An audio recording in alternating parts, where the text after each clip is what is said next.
क्या आप में से किसी ने ऐसी राजकुमारी के बारे में सुना है जिसे किंग चाहती थी, लेकिन उसके बहन को बाहर आने की अनुमति नहीं थी। लेकिन एक दिन किंग और क्वीन अपने किसी काम से बाहर गए थे, लेकिन ओशियन में इतना बड़ा तूफान आया कि किंग और क्वीन कभी वापस ही नहीं आ सके और अब सारी जिम्मेदारी एना और एल्सा पर थी। एना बाहर होने के बाद भी अपनी बहन को याद करती थी और पूछती थी कि आखिर वो अब अकेली रहकर क्या करेगी। काफी समय निकल गया था, वो दिन आ गया था जब एल्सा को एरंडेल का क्वीन बनाया जा रहा था। टाउन के सारे लोग बहुत खुश थे क्योंकि काफी साल बाद इस कैसल के दरवाजे खुलेंगे। एना सुबह उठती और बहुत खुशी खुशी तैयार होकर बाहर निकलती है क्योंकि आज काफी सालों बाद वो अपने बहन से मिलेगी। आज तक एना भी बाहर काफी लोगों को नहीं देखा था और वहीं दूसरी तरफ एल्सा परेशान थी खुद की मैजिकल पावर को लेकर कि अगर वो किसी भी चीजों को सेरेमनी में छुआ और चीज फ्रीज हो गई तो सभी को उसकी मैजिक के बारे में पता चल जाएगा, कोई भी उस पर बिलीव नहीं करेगा। एना कैसल के दरवाजे खुलने के बाद पूरी टाउन में ऐसे ही घूम रही थी और तभी उसकी मुलाकात एक प्रिंस से हो जाती है और इस प्रिंस का नाम हेंस था। हेंस यहाँ पहली नजर में एना से प्यार कर बैठता है और एना की मदद करता है। एना को याद आता है कि उसे वापस से कैसल में जाना है, इसी कारण वो हेंस को वहीं पर छोड़कर चली जाती है और अब यहाँ सेरेमनी होना स्टार्ट होता है जहाँ पर टाउन के सारे लोग थे और एल्सा को क्वीन बनाया जा रहा था। उससे कुछ रिचुअल्स पूरे करने थे, लेकिन जैसे कुछ चीजों के हाथ में लेती तो वो चीजें फ्रीज हो जाने लगती। वो पूरी रात साथ रहती और खूब सारी बात करते हैं। एना तो मानो हेंस की प्यार में पागल हो चुकी थी और उसके बाद वो वापस से पार्टी में आकर एना से कहती है कि हम दोनों जल्द ही शादी करना चाहते हैं। ये बात सुन के एल्सा मना कर देती और कहती कि तुम अजनबी पर विश्वास कैसे कर सकती हो, तुम्हें इसे जानते हुए बस एक दिन ही हुआ और मैं इस शादी से मना करता हूँ। एना एल्सा से यहाँ पर बात करना चाहती थी, इसी कारण एना एल्सा के हाथ से गलती से ग्लव्स खींच लेती है। एल्सा को सब कुछ संभाल लेगा।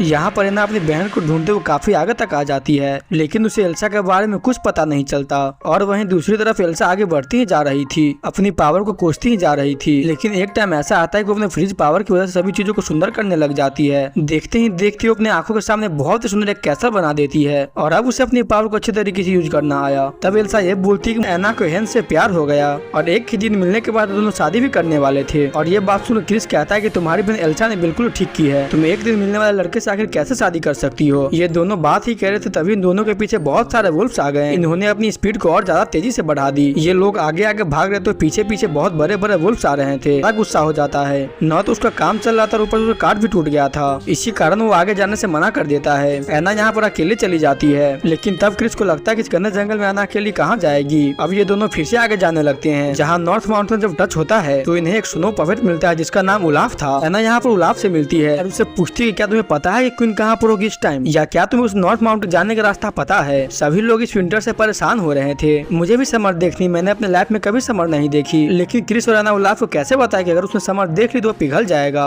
उलाफ को तो हर समय यही सपने आते हैं कि वह कभी समर में घूम रहा होगा। फिर एंजल के अंदर हेंस यहाँ सबकी मदद कर रहा होता है और तभी वहाँ पर एना का हर्ष भागता हुआ आता है। अकेले हर्ष को देखकर समझ जाता है कि एना किसी मुसीबत में है, इसीलिए वो बाकी लोगों को बोलता है कि मुझे एना को ढूंढने जाना पड़ेगा और कुछ लोगों के मेरे साथ चलना होगा। और यहाँ पे एना अकेली ही माउंटेन पर चढ़ने लग रही होती है, जबकि उसे पता था कि ये माउंटेन बहुत ही ऊंचा है। क्रिस कहता है कि मुझे दूसरा रास्ता पता करना चाहिए। ओलाफ तभी वहाँ पे सीढ़ियों का रास्ता बताता है। क्रिस, ओलाफ और एना सीढ़ियों की तरफ ऊपर की ओर चढ़ते हैं। तभी एना क्रिस को बाहर की रोक देती और कहती है तुम बाहर ही रुको, मैं अपनी बहन से जल्द ही बात करके आती हूँ। एना जब इस कैसल में आती तो एल्सा को बुलाने लगती है और एल्सा को देखने के बाद उसे बताती कि तुम्हें हमारे साथ चलना चाहिए। फिर एंजल बहुत ज्यादा ही खतरे में है, हर जगह विंटर आ रखी है और ये विंटर सिर्फ तुम ही खत्म कर सकती हो, सभी लोग तुम्हें वीक समझ रहे हैं। एल्सा कहती कि ऐसा कुछ नहीं है, मैं विंटर को कंट्रोल नहीं कर सकती हूँ। एना एल्सा को बहुत समझाती है, लेकिन एल्सा कोई भी बात को नहीं समझती। इसी टाइम यहाँ पे ओलाफ और क्रिस भी अंदर पहुंच पर खुद को बचाने के लिए एना को अपने से दूर करती है और वो अपने बहन के ऊपर कोई मैजिक नहीं करना चाहती थी, लेकिन इसी चक्कर के अंदर एना इंजर्ड हो जाती है। क्रिस वहाँ पे एना को संभालता और वहाँ से बाहर ले आता है। इतनी देर के अंदर में एल्सा ने एक बड़ा सा मॉन्स्टर भी बना दिया था। ये एक मार्शमैलो मॉन्स्टर था जो कि एना क्रिस और मुनाफ को मारने के उसके पीछे भाग रहा था। इन लोगों ने जैसे तैसे अपनी